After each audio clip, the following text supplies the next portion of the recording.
শাৰীৰিক সক্ষমতাই সফলতাৰ বাধাৰ প্ৰাচীৰ হ'ব নোৱাৰে এই কথা প্ৰমাণ কৰি এডিআৰই লিখিত পৰীক্ষাত উত্তীৰ্ণ হ'ল ৰঙাগড়াৰ সুকন্যা নৰহ। গোলাঘাট জিলাৰ ৰঙাগড়াৰ এগৰাকী শাৰীৰিকভাৱে সক্ষম মেধা যুৱতীয়ে এডিআৰই লিখিত পৰীক্ষাত উত্তীৰ্ণ হৈছে। যথেষ্ট কষ্ট কৰি এই পৰীক্ষাত বহিছিল ৰঙাগড়াৰ সুকন্যা নৰহে। সুকন্যা নৰহ শাৰীৰিকভাৱে সক্ষম এগৰাকী ছাত্ৰী। সুকন্যা নৰহে গোলাঘাট জৱাহৰ নবোদয় বিদ্যালয়ত অধ্যয়ন কৰি থকাৰ সময়তেই হঠাৎ কাণেৰে নুশুনা হৈ পৰে। তাৰ মাজতে হাইস্কুল শিক্ষান্ত পৰীক্ষাৰ সকলো বিষয়তে লেটাৰ নম্বৰ লাভ কৰি সুখ্যাতিৰে উত্তীৰ্ণ হৈছিল সুকন্যা। বৰ্তমান সুকন্যাই ইন্দিৰা গান্ধী নেশ্যনেল অপেন ইউনিভাৰ্চিটিত মাষ্টাৰ ডিগ্ৰী কৰি আছে। মেধাৱী ছাত্ৰী সুকন্যাই এডিআৰই পৰীক্ষাত প্ৰথমবাৰৰ বাবে অৱতীৰ্ণ হৈছিল। প্ৰথম অৱস্থাত যথেষ্ট ভয় খাইছিল সুকন্যাই পৰীক্ষা হললৈ যাবলৈ, কিন্তু সুন্দৰ পৰিৱেশ আৰু সুন্দৰ ব্যৱস্থাপনাৰ মাজত স্বচ্ছ আৰু নিকাভাৱে পৰীক্ষা অনুষ্ঠিত কৰাৰ বাবে ধন্যবাদ জ্ঞাপন কৰিছে মুখ্যমন্ত্ৰী ডঃ হিমন্ত বিশ্ব শৰ্মাক।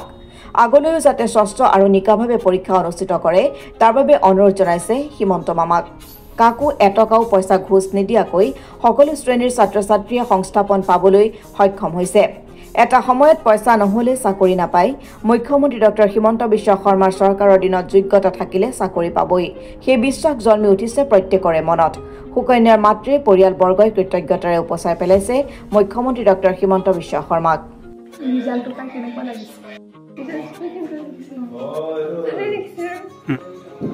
এক্সামৰ যোনবোৰ এৰেঞ্জমেণ্ট আছিলে ভলেণ্টিয়াৰৰ পৰা ধৰি গোটেইখিনি থেংক ইউ ক'ব বিচাৰোঁ বাৰু। সেইবোৰ এৰেঞ্জমেণ্ট ভালে আছিলে, থেংক ইউ আমাৰ তাৰ কাৰণে।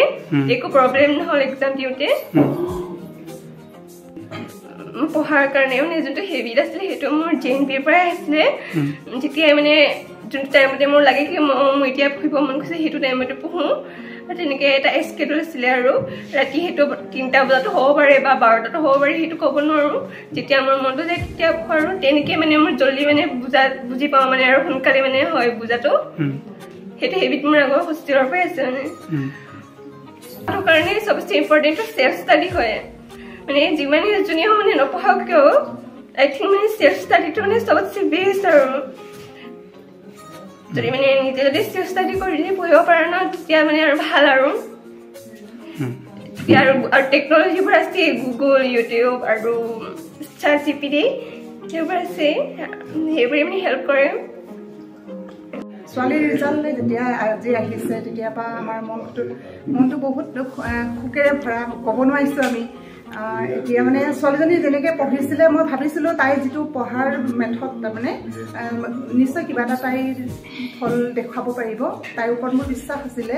আৰু প্ৰত্যেক ল'ৰা ছোৱালী যদি নেক্সট জেনেৰেশ্যনৰ কাৰণে কৈছোঁ মই, প্ৰত্যেক ল'ৰা ছোৱালী যদি এনেকৈ পঢ়া শুনাত মনোযোগ দিয়ে বা নিজৰ মনৰ পৰা যেতিয়া গোটেইখিনি বুজি উঠে নিশ্চয় আমাৰ নেক্সট জেনেৰেশ্যন মানে নিজে ভাল হৈ উঠিব। আৰু এৰেঞ্জমেণ্টৰ কথাটো মানে মই ছোৱালীজনী পৰীক্ষা দিবলৈ যাওঁতে মই নিজে লৈ গৈছিলোঁ।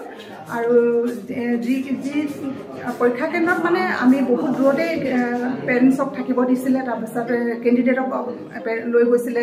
যেনেকৈ এৰেঞ্জমেণ্ট কৰিছে মই দেখি মই ভালেই পাইছিলোঁ। আৰু ভিতৰত যেতিয়া পৰীক্ষা দি ওলাই আহিছিলে ছোৱালীজনী, মই তেতিয়া তাইক সুধিছিলোঁ কিবা অসুবিধা পালা নেকি? তাই কৈছে মা ইমান ধুনীয়া এৰেঞ্জমেণ্ট কৰিছে মামাই, মানে মই আগতে এনেকৈ শুনি থাকোঁ কিন্তু এতিয়া মই নিজে পাইছোঁ ভিতৰতো মোক অকণো অসুবিধা নাপালে, মোক গোটেইখিনি হেল্প কৰিছে। সেইখিনি শুনি মানে মই ভাবিছোঁ মামাই যদি ব্যৱস্থাপনা কৰিছে আৰু আমি যিটো পাইছোঁ গোটেইখিনি ভালেই ভূমিকাভাৱে হৈছে। কমাৰগাঁৱৰ পৰা পৱন কামানৰ ৰিপৰ্ট, অসম টুডে।